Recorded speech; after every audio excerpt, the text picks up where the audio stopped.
Nós vamos tratar agora da reforma da Previdência, né? O que foi alterado na Constituição em razão da PEC enviada pelo governo no começo do ano e que virou a Emenda Constitucional 103 de 2019, que é o que está vigorando, então, em termos de proteção previdenciária no Brasil.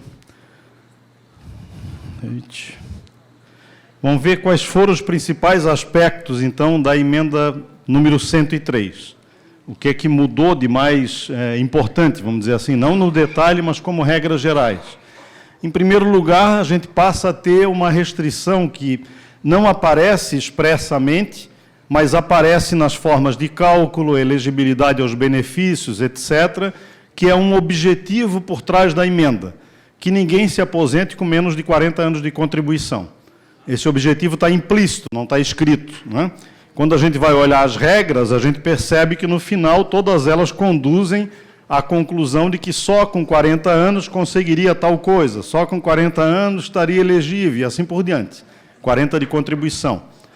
Então, essa é uma mudança importante, porque nós tínhamos, no modelo atual, a aposentadoria por tempo de contribuição, aposentadoria por idade, em alguns casos ainda prevalecendo antigas formas de aposentadorias proporcionalizadas, e tudo isso, então, dá lugar agora a uma nova forma que permeia todas as regras, inclusive as regras de transição, que é a introdução do padrão de 40 anos. Não, 40 anos de contribuição. Se a pessoa trabalhou um ano, não trabalhou o outro, vai ter que somar 40 de contribuição. Pode ser que só alcance isso com 50 de idade, 60, 70, 80, enfim, que é um dos componentes da maldade da emenda, né? Porque se a gente está falando que o tempo, 40 anos de contribuição, passa a ser um padrão para acesso às aposentadorias, nós não temos que olhar só para nós, aqui para esse universo, cuja estabilidade de contribuição é relativamente constante. Você ingressa no serviço público, como tem estabilidade no emprego, normalmente, se ficar aqui trabalhando 35 anos, terá 35 anos de contribuição. Mas não é assim no setor privado. E não será assim no setor público se cair a estabilidade. No setor privado, em determinados setores da economia, o tempo médio de contribuição por ano é de 8 meses. A cada ano, o sujeito só consegue contribuir 8. Ou seja, o ano dele não vale 12 meses de contribuição, o ano dele vale 8 meses. Então, ele tem que trabalhar, não 40, para ter 40 de contribuição, ele terá que trabalhar 20% ou 30% a mais do que 40 anos para provar 40 de contribuição. E, certamente, em atividades que têm mais sazonalidade, e, sobretudo, com a reforma trabalhista, que vai gerar menos vínculos formais de trabalho, muito mais dificuldade os brasileiros terão de se aposentar do que tinham até aqui. Parece lógico, não é? E determinadas regiões do país, pior ainda. Não é? Porque quando a gente está jogando esse sujeito para se aposentar lá com 65, 70, para ter 40 de contribuição, eu tenho que olhar para a expectativa de vida dele, né? Para saber se ele estará vivo nesse momento. Nós vamos ver um pouquinho disso depois.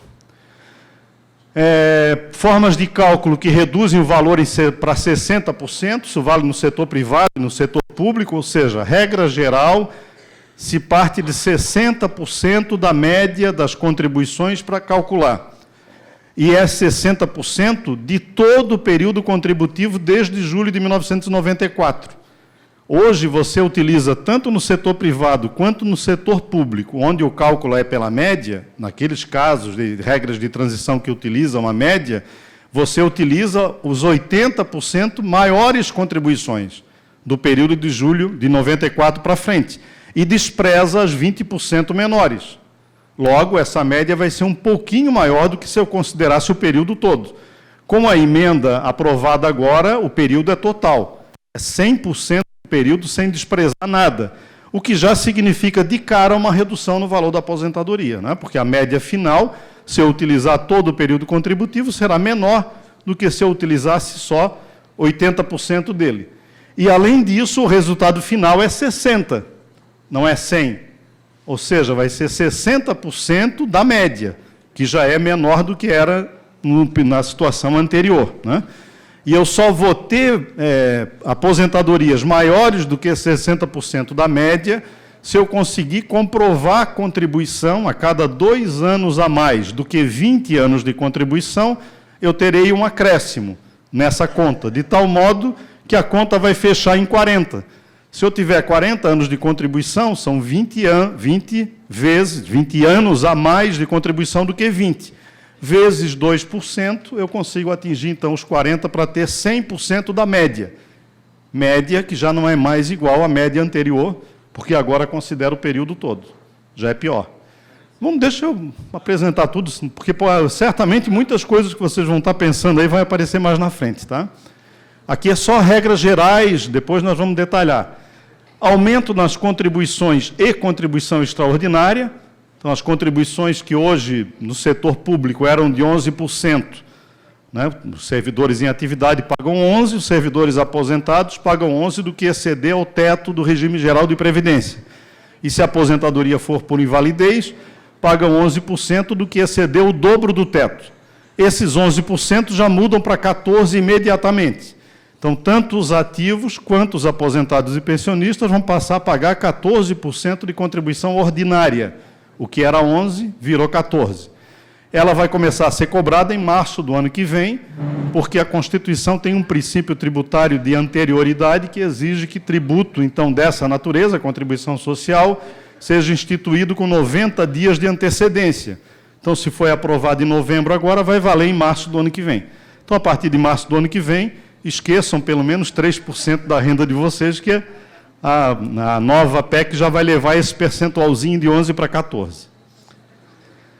Aumento nas contribuições. E, além disso, a fixação de uma contribuição extraordinária. Sempre que o regime previdenciário, seja o regime geral ou os regimes próprios dos servidores públicos, tiver déficit, o governo pode instituir uma contribuição extraordinária pelo curto período de 20 anos. Então, se houver déficit, aí alguém vai dizer, mas eles não dizem que é deficitário? Então, se é deficitário, provavelmente logo de cara já vem a contribuição extraordinária, né? Ou então ele não é deficitário, eles estão desmentindo o próprio argumento que levou à aprovação da emenda. Então, essa possibilidade nós vamos ver um pouquinho na frente. Redução no valor e duração das pensões, que no setor privado, na parte da duração, já era submetida a algumas regras, né? Quanto mais jovem for o pensionista ou a pensionista, menos tempo ela recebe, ou não é vitalícia a pensão, né? Depende da idade no momento do falecimento do instituidor. Mas não só isso aqui, passa a ser aplicado no setor público, a mesma regra do setor privado passa a se aplicar no setor público, quanto a um critério de redução no valor da pensão, que nós vamos ver à frente. Restrições à acumulação de benefícios, que não existiam e passam a existir. Hoje você pode acumular 2 aposentadorias do INSS, pode acumular aposentadoria pública com privada, pensão com aposentadoria. No setor público, claro, desde que os cargos sejam acumuláveis, né? 2 cargos de médico e professor, aqueles cargos que se permite a acumulação. Isso tudo passa a ter uma restrição maior de acumulação. A desconstitucionalização, boa parte do que nós vamos falar aqui, das regras específicas, vai estar dizendo assim, até que a lei discipline a matéria. Então, vale o que está na Constituição, até que a lei discipline a matéria. Ou, antes não era assim, está na Constituição, vale até que a Constituição seja alterada. Por isso, as emendas constitucionais, para alterar a Constituição. Daqui para frente não precisará mais isso. Basta que eles alterem a lei. E é lei, não é lei complementar. Portanto, pode alterar por medida provisória. Não é um processo mais difícil de aprovação, é um processo simples. Então, talvez a gente comece com uma determinada regra no mês de dezembro desse ano e logo em seguida o governo publique uma lei específica, ou uma medida provisória, ou o Congresso venha a ter essa iniciativa e já mude completamente o que nós estamos falando aqui hoje. Então, certamente que para melhor. A capitalização ficou para 2020, mas eu botei ali, o sonho não acabou. Eles só não reapresentaram esse ano porque seria inconstitucional. A Constituição veda que no mesmo ano legislativo você apresente uma proposta que já foi derrotada naquele ano legislativo. Como a gente está pertinho de 1º de janeiro, o sonho não acabou. Basta esperar janeiro que pode apresentar outra, e por isso nós vamos falar um pouco do modelo chileno hoje, porque não saiu da perspectiva do governo a adoção do modelo privado de previdência. Aqui vamos falar bem rapidamente um pouquinho ainda sobre déficit, só para lembrar algumas coisas, né? O déficit do regime de previdência, estamos falando da previdência de maneira geral. Em primeiro lugar, e aqui do regime geral de previdência, a relação ativos e inativos hoje é mais do que 3:1, em que pese nós termos hoje uma situação de desemprego grave na sociedade brasileira e um nível de economia informal gravíssimo, uma quantidade enorme de pessoas que não está na formalidade. Portanto, quando a gente está dizendo aqui que a relação no INSS, no regime geral hoje, é mais do que 3:1, entre ativos e aposentados, nós estamos desprezando todo esse restante, toda essa massa de trabalhadores que poderia estar contribuindo e não está. Obrigado, Luciano. Por que a gente está dizendo que esse 3:1 é importante? Porque é isso que mostra o equilíbrio atuarial de um regime de previdência. Se o sujeito paga 11% e o empregador paga 22%, cada pessoa em atividade gera 33% de receita. 3 em atividade geram 99%, pagam uma aposentadoria. Então, o cálculo atuarial faz isso. Enquanto eu tiver 3:1, o regime é equilibrado. Se eu tiver 4:1, ele é superavitário. E se eu tiver menos do que 3:1, ele é deficitário. É matemática pura, né? A atuária é um ramo da matemática. O INSS hoje tem mais do que 3:1. Ora, se ele tem mais do que 3:1, ele é superavitário, não é deficitário. Então, não precisa fazer grandes elucubrações aqui para concluir, basta olhar para essa relação. E olhar para essa relação, lembrando que 58% da população economicamente ativa, esses dados aqui são de setembro, 58% da população economicamente ativa, ou seja, as pessoas em idade de trabalhar, 58% estão na informalidade. Não têm carteira assinada, não contribuem para a Previdência Social. Então, o 3:1 é do restante. É o que sobrou aqui, 32%. 32% representa 3:1. Mas se eu incorporasse esse universo aqui, bom, aí o INSS seria 6:1, 7:1, seria altamente superavitário. Tudo bem, não há universo numa economia capitalista para incorporar todo mundo, mas não é aceitável que quase 60% da nossa população não tenha carteira de trabalho. A não ser que a gente ache isso normal.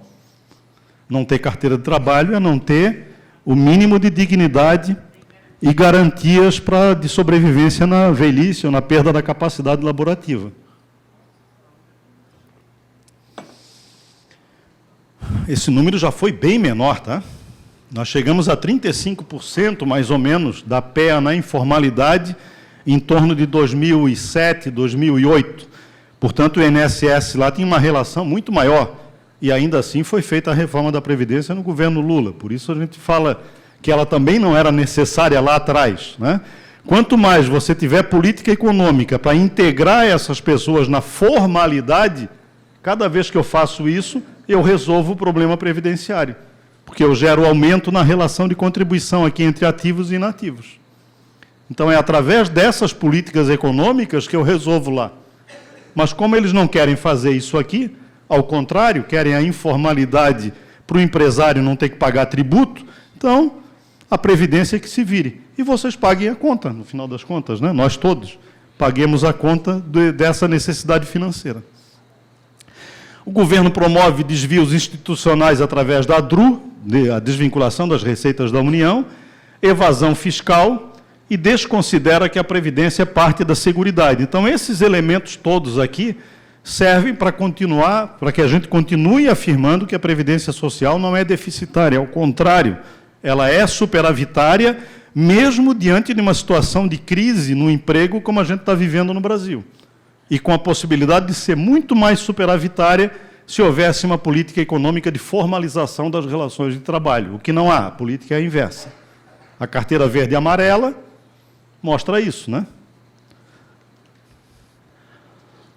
A corrosão proposital das contas da Seguridade. Aqui é rapidamente para falar sobre a DRU, desvinculação das receitas da União. E é bom lembrar isso, né? A DRU foi criada no governo Fernando Henrique, por quê? Porque a Constituição Federal vincula algumas receitas. Ela diz, por exemplo, que determinados tributos são destinados especificamente para a Seguridade Social. Então, eles não podem ser utilizados em outras áreas governamentais. Como a Seguridade sempre deu superávit, desde a Constituição de 88, o governo Fernando Henrique, lá em 97, 98, pensou assim, poxa, mas aqui está tendo superávit, e eu tenho, então, dinheiro público aqui, por que eu não posso usar isso em outra coisa? E passou, então, criou, então, a DRU, a desvinculação das receitas da União, para permitir que o Estado pudesse utilizar esse superávit.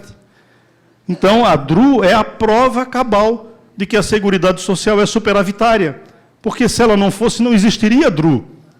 Você não iria desvincular do déficit, você só desvincula onde tem superávit.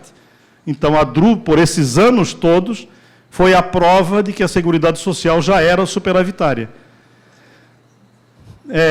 Aqui só lembrando que a emenda 95, aquela mesma que congelou as despesas públicas por 20 anos, passa a DRU para 30%. Nos próximos 20 anos. Mas que diabo, ela não é deficitária? Então, por que nos próximos 20 anos vai continuar existindo a DRU desviando 30% da Seguridade Social? É estranho, né? Se meu bolso não tem dinheiro, como é que eu tiro 30%? Não é? Então, não precisa, talvez, falar muito sobre isso, porque já ficou evidente que é superavitária e, por isso, a DRU foi prorrogada e aumentada para 30%. Era 20%. Renúncia fiscal, não vou nem muito longe, né? E nem, eu já estou meio cuidadoso de falar de algumas coisas, porque aquele velhinho lá da Estátua da Liberdade pode estar escutando e pode processar a gente. Mas, enfim, renúncia fiscal e sonegação fiscal são coisas que caminham, são gêmeos siameses, né? Caminham sempre juntos. Renúncia fiscal é aquilo que o Estado, então, cria de incentivo. Eu vou cobrar menos do empresário durante um certo tempo, em contrapartida ele não vai desempregar em massa. Vocês já ouviram falar isso dezenas de vezes, sobretudo na indústria automobilística, né? Ah, vamos dar um incentivo fiscal. O que é isso? É dizer, não vou cobrar um tributo para que o sujeito, então, tenha mais lucro e, tendo mais lucro, não desempregue. Isso é uma política estatal. Só que essa política estatal geralmente é feita não com o orçamento geral da União, é feita com o orçamento da Seguridade Social, que é superavitário. Aí praticam a renúncia fiscal e depois disso vem dizer para a gente que está deficitário. Pô, também tiraram 30%. Renunciaram à arrecadação de uma parte, e depois vem nos dizer que é deficitário e que a gente tem que pagar por isso. E assim é o Brasil, não agora só, né? Previdência, a gente vai ter que sempre fazer uma referência de que essa história vem desde 1998, desde o governo Fernando Henrique. Justificou a emenda 20 e justificou a emenda 41. Uma sobre o governo Fernando Henrique e outra sobre o governo Lula. Então, a crítica vale para os dois e vale para o governo Bolsonaro.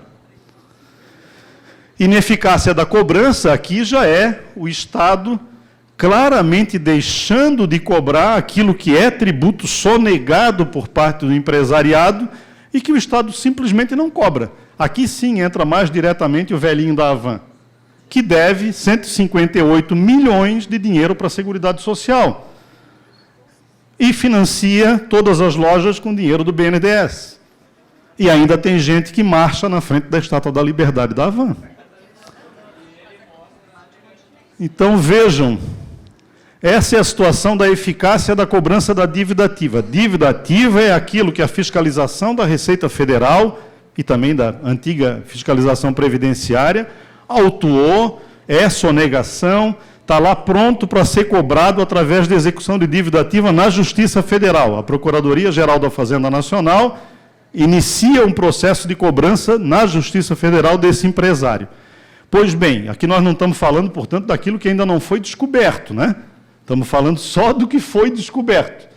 Do que foi descoberto, em 2015, nós tínhamos um estoque de 350 bilhões para ser cobrado para a Seguridade Social, 350 bilhões do que foi descoberto, que não é nem um grãozinho desse numa praia.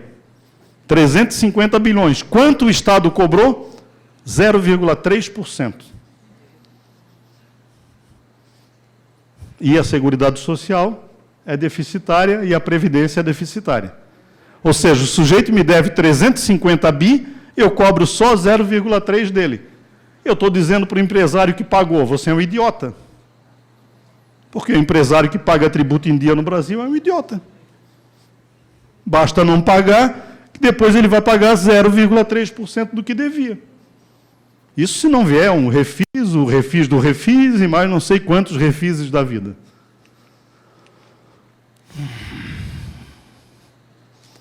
Aqui é só um gráfico da Auditoria Cidadã da Dívida a respeito do comprometimento do orçamento da União. Essa linha aqui é a evolução da despesa previdenciária no Brasil, entre 2013 e 2018. Vejam que não é uma linha crescente significativamente, né? Parece até paralela o tempo todo, né? Mas essa linha aqui é que tem justificado, isso aqui é que eles têm dito que está explodindo o orçamento da União e que justificou, então, a emenda apresentada no começo do ano. Entretanto, tem uma outra coluna aqui em cima, essa outra, bem maior do que essa aqui, e que oscila, sobe e desce, que é o pagamento de juros e amortização da dívida pública, o esquema da dívida no Brasil. Quer dizer, essa coluna aqui, ninguém fala que explode o orçamento fiscal. O que explode é a laranjadinha da Previdência. A outra, ninguém toca. Aquele assunto é intocável. O que a gente está querendo é que vocês comecem a tocar nele, comecem a pensar nele, porque não é possível que o país sobreviva com isso décadas a fio. Né? E passe dinheiro para os bancos, para o sistema financeiro, décadas a fio, como o Brasil passa. O que aqui significou R$1 trilhão. Aqui, só nesse ano de 2018. Só aqui, se for somar toda a série histórica, então, nós seríamos um país absolutamente rico.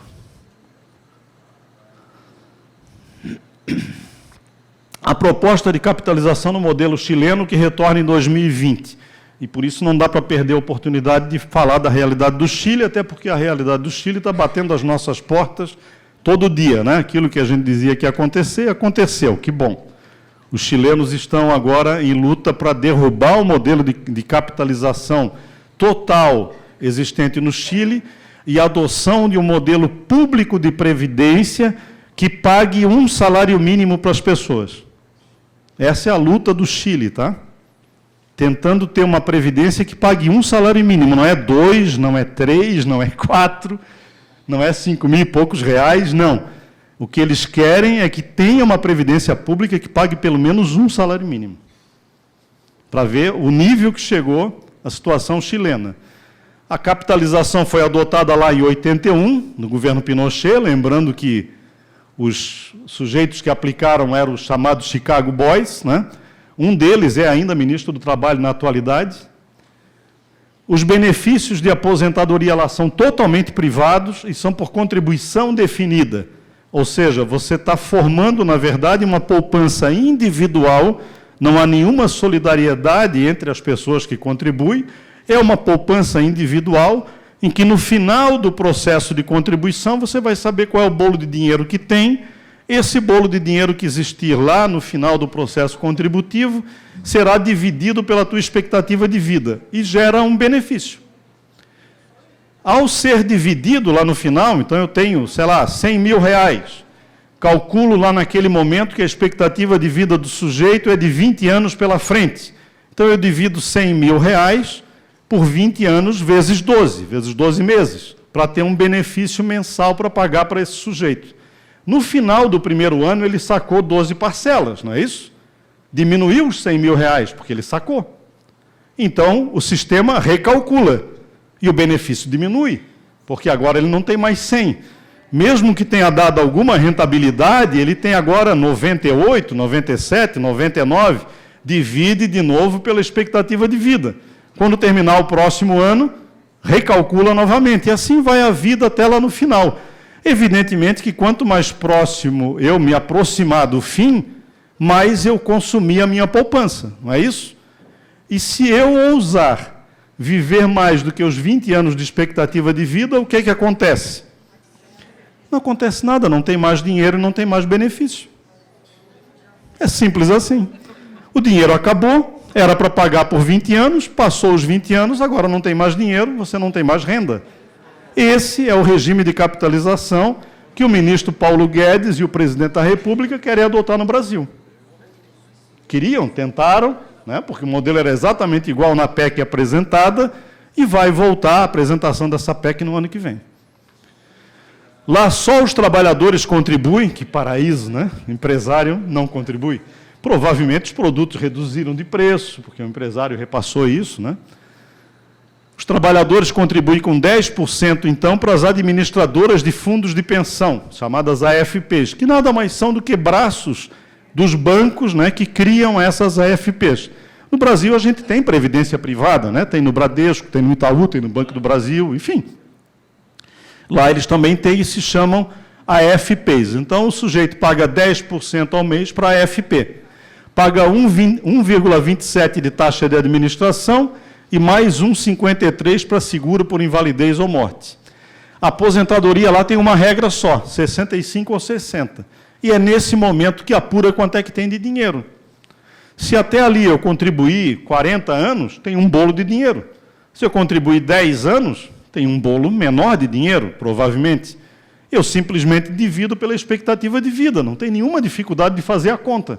Tua expectativa aos 65 anos, no caso do Chile, é 84. Então, 65 para 84, 19 anos de sobrevida. Então, ele vai te garantir o benefício por 19 anos. Se chegar aos 85, sinto muito. Dali para frente, se vire.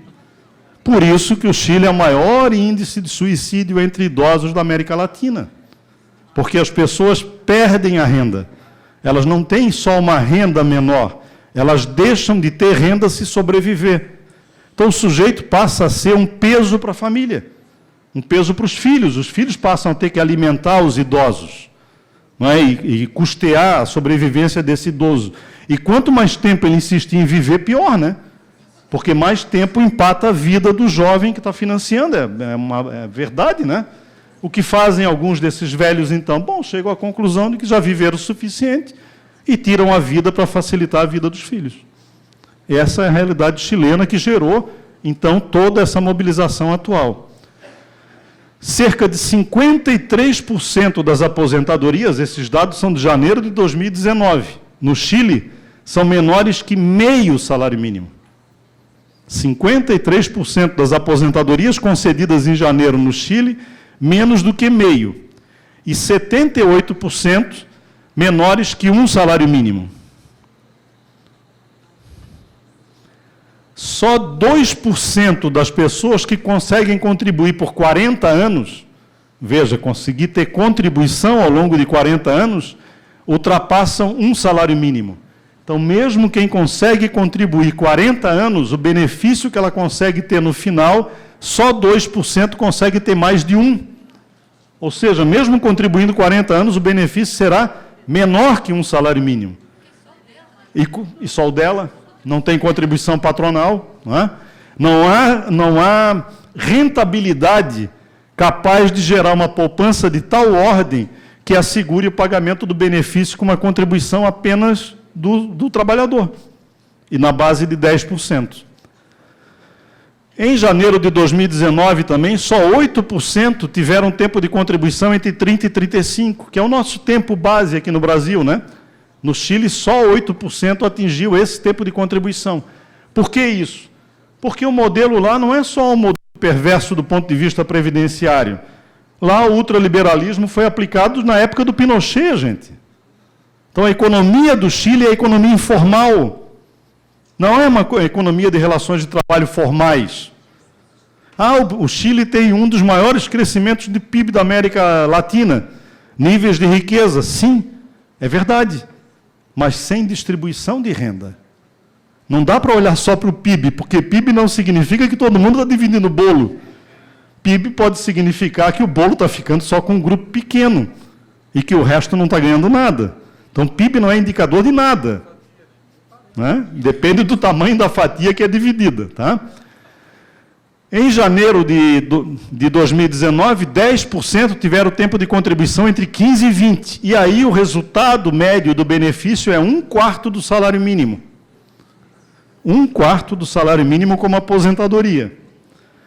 E também 10% tiveram tempo de contribuição menor do que 1 ano. Oh, mas parece absurdo, só 1 ano durante toda a vida? Ora, no Brasil tem muita gente que só tem 1 ano de contribuição a vida toda. Por isso existe aposentadoria por idade proporcional ao tempo de contribuição aqui, mas garantindo o piso de um salário mínimo. Porque tem gente que não consegue contribuir, não tem emprego formal, gente. Isso é uma realidade econômica também no Brasil. Lá, entretanto, como regime é de capitalização, ele paga o benefício por 1 ano de contribuição. E esse benefício chegou à expressiva cifra de R$ 6,27 no mês de janeiro. Se a aposentadoria desse sujeito, R$ 6,27. Reais, não é dólar. Tempo de contribuição médio lá, homens, 6 meses por ano, e mulheres, 4 meses por ano. Esse é o tempo médio de contribuição no Chile. Falei antes aqui que no Brasil o tempo médio de contribuição está em torno de 8 meses por ano. E 7 para mulheres. O Chile é bem pior, 6 e 4. Por quê? Porque o ultraliberalismo lá já foi aplicado há mais tempo. Aquilo que querem aplicar aqui, se vocês quiserem saber o que será o Brasil daqui a 20 anos, basta olhar para o Chile. Se tudo isso que a gente está falando aqui der certo para o governo, nós seremos o Chile daqui a 20 anos. Então, essa realidade será a nossa realidade daqui a uns 20 anos. Talvez até menos. Nesse caso aqui, né, para alcançar 40 anos de contribuição, as mulheres precisariam, em média, no Chile, 120 anos de serviço. Se trabalhar 120 anos, não é de idade, é de serviço. Alcançaria 40 anos de contribuição. É simples, né? Para daí ter quanto? Ter menos de um salário mínimo. Bom, vamos deixar o Chile um pouquinho para lá, foi só para passar rapidamente para que vocês não esqueçam o modelo chileno. Nos outros slides que a gente pode mandar depois, fala mais do modelo chileno, traz mais gráficos, mas é muito fácil para quem quiser pesquisar, já que a gente está nessa busca de conhecimento. Tem duas fundações no Chile em que basta entrar no Google e procurar, tá? Uma é a Fundação SOL, S-O-L, mas daí bota Chile, porque senão vai cair numa fundação brasileira, que não sei exatamente o que é. A Fundação SOL é como se fosse o DIESE lá no Chile. É um organismo de caráter privado, né, mantido pelo movimento sindical, e que gera estatística, estudos econômicos. E a Fundação Senda, com C, que é uma outra fundação do mesmo estilo e que também faz estudos econômicos. E vocês podem procurar também, nos sites, se quiserem conhecer a realidade do Chile, um site chamado NOMAS, N-O, sinalzinho de MAS, AFP, é não mais AFPs, que é a entidade que tem coordenado boa parte do movimento chileno contra o regime previdenciário de lá, NOMAS, AFP. Com esses 3 sites, vocês não precisam mais da gente, basta olhar lá que vão pegar dados de sobra e são dados públicos que, se quiserem cotejar com a Previdência Oficial chilena, sem dúvida nenhuma, eles vão ser confirmados, tá? Agora vamos para a nossa realidade.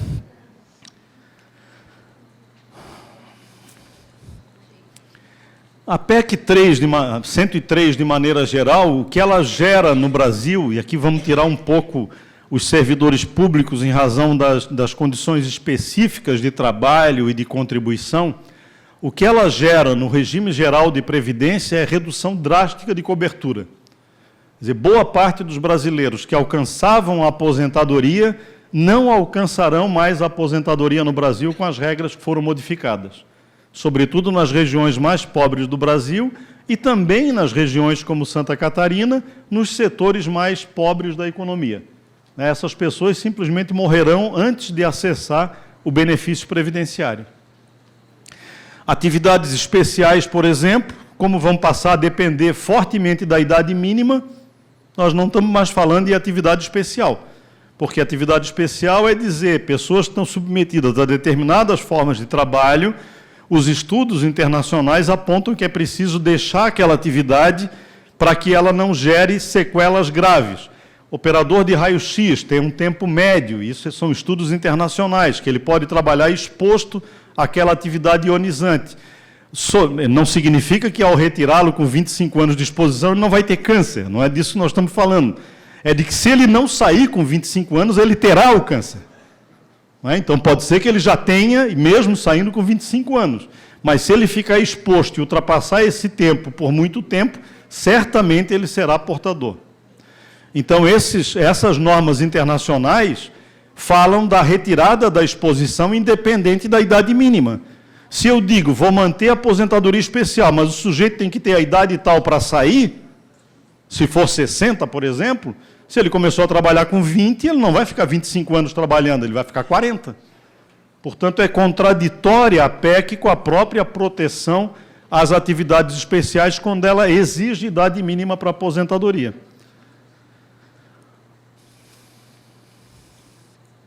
Aqui são só alguns dados para vocês lembrarem, né?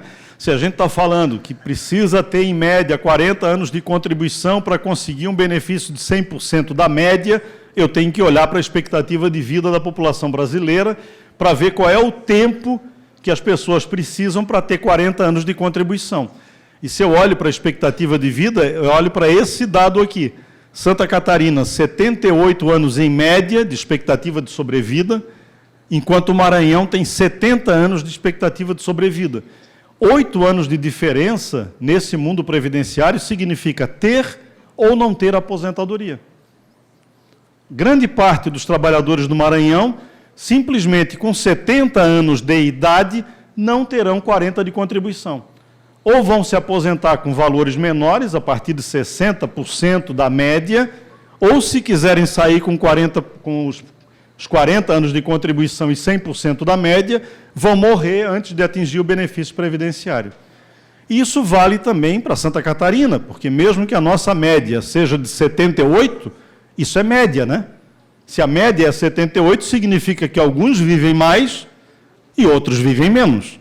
Aqueles que vivem menos, mesmo em Santa Catarina, também não conseguirão se aposentar. Num país como o Brasil, fixação de idade mínima e padrões como esse de 40 anos de contribuição, padrões uniformes, válidos para o país todo, é uma profunda injustiça social, porque significa permitir que alguns tenham acesso e outros não. E nessa escolha entre quem terá acesso e quem não terá, geralmente os que não terão acesso são aqueles que mais necessitam. São aqueles que mais dependem de um benefício previdenciário para sobreviver depois. E esse é o resultado dessa PEC, ao introduzir tão fortemente critérios de idade mínima e tempo de contribuição. Isso aqui é o gráfico do Brasil, só para a gente ver como nós somos desiguais, né? Porque tem gente que acha que não, né? Nem tem racismo no Brasil, nem tem desigualdade social, né? Os estados aqui do Sul, maravilha, expectativa de vida, e vamos passando para o Norte e para o Nordeste. A média do Brasil está aqui, ó. Todo mundo que está daqui para a direita, ou daqui para a direita, vive menos do que a média nacional. Quando eu faço qualquer regra previdenciária e tomo isso aqui como se não existisse, essas diferenças, como se elas não existissem, eu estou gerando injustiça social. Não é? Porque boa parte desse universo aqui é aquele que não terá benefício ou terá que se aposentar mais cedo para ter benefício, e aí não tem 40 anos de contribuição. Então vai levar 60%, 62%, 65% e assim por diante. Tem duas cores lá, azul, vermelho, qual a legenda? Não. Tem duas colunas. Tem os estados ali, né? Não, é porque... Tem duas, Espírito Santo, tem duas. Vermelho é a média, né? Vermelho é 70,13 ali. Não, não. Porque dá 74, Santa Catarina e 78. Santa Catarina está aqui como a melhor delas, está em azul por isso, para identificar. A média nacional está aqui. E o azulzinho aqui é o Maranhão. Esse aqui é o padrão... Não, o vermelho é o padrão médio do que as pessoas precisarão em âmbito nacional para se aposentar. Ah, é a média nacional. Média nacional. Portanto, esse grupo aqui está abaixo da média e não conseguirá. E aquele lá está acima da média, provavelmente conseguirá os 40 anos de contribuição. Tá? Vamos lá. Prejuízo à economia dos municípios. Bem lembrado.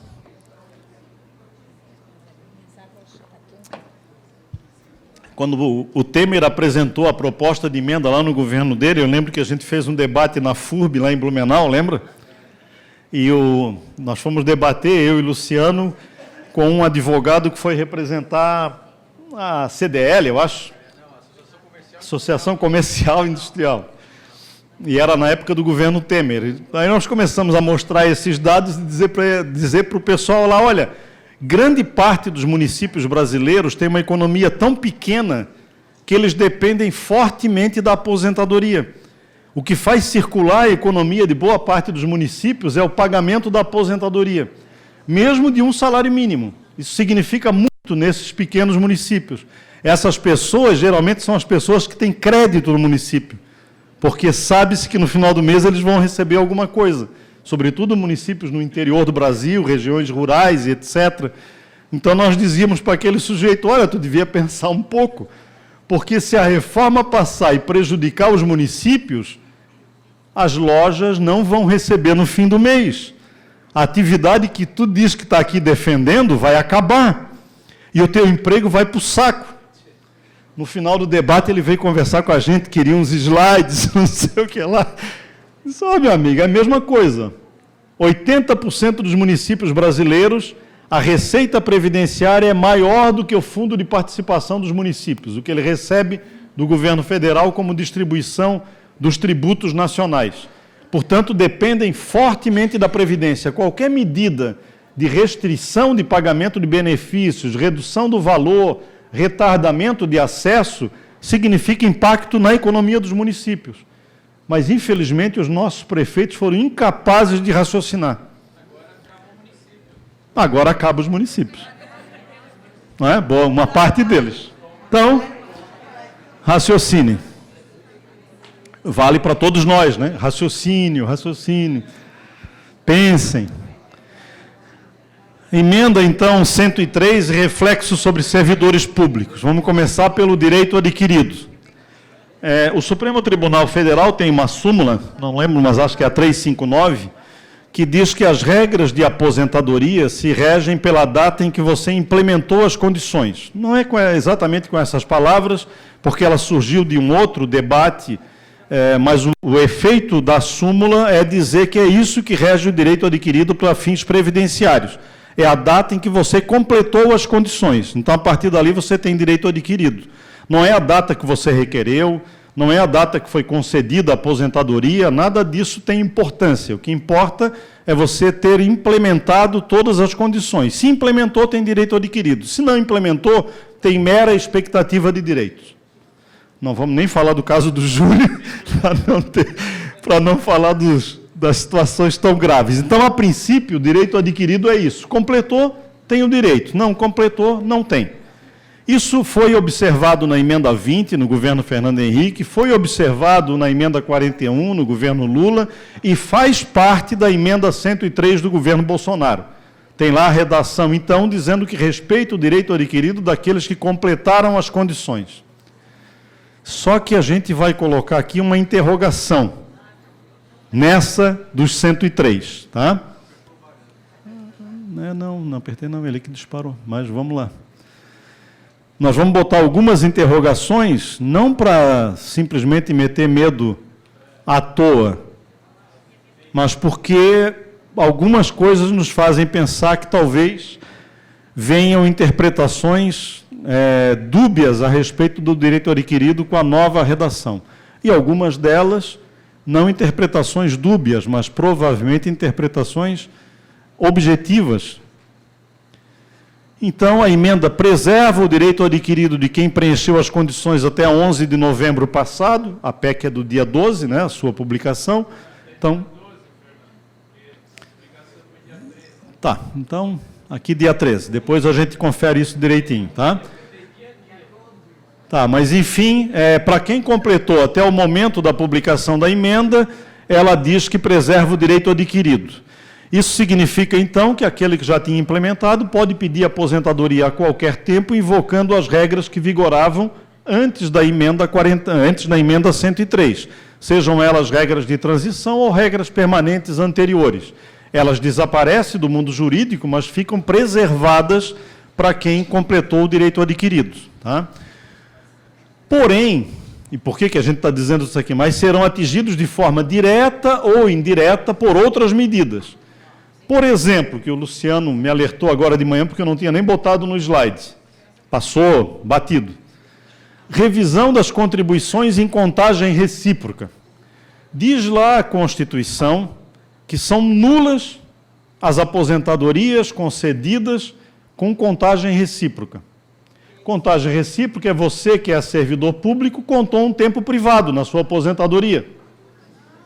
Não é? Quantos aqui fizeram isso? Antes de trabalhar no serviço público, a Joanita vai ter que voltar a trabalhar? Que legal! Diz a Constituição atual que são nulas as aposentadorias que tomaram por conta contagem recíproca de tempo de contribuição.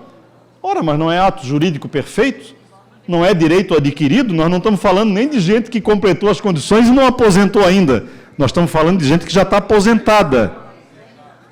Portanto, tem aqui uma agressão grave ao direito adquirido. Não é mais nem o Júlio que ficou por 5 dias. É o sujeito que está aposentado, quase todo mundo aqui dessa sala, inclusive a Joanita, a Dilza e outros, que contaram lá um tempo privado e que pode ser que semana que vem sejam chamadas a voltar a trabalhar, se não tiverem 75 anos. Se tiverem 75, a sua aposentadoria será proporcionalizada. Vão sair pela compulsória, mas será proporcionalizada. Mas caramba, será que isso é verdade? Vamos esperar, né? Hoje é quarta. Os atos vão começar a ser publicados na sequência. Então, eu já fico de barbas de molho com tal direito adquirido. Se a gente estava falando dele, para quem ainda só implementou as condições e não aposentou, nós temos que começar a olhar até para quem já está aposentado.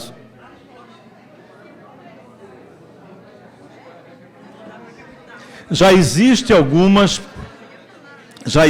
algumas ações diretas de inconstitucionalidade, pelo menos 3 ajuizadas no Supremo Tribunal Federal, e o Conselho Federal da OAB estuda a possibilidade de ajuizamento de outras, sobretudo voltada a essa questão, e algumas outras, né? As 3 que foram ajuizadas estão voltadas a outro aspecto que eu vou falar mais à frente, mas criticam também e questionam a constitucionalidade dessa medida. Então, aqui, eventualmente, atingidos de forma direta, porque seja quem está pensando em direito adquirido, seja para quem já está no usufruto de um direito, pode ser atingido pela emenda 103.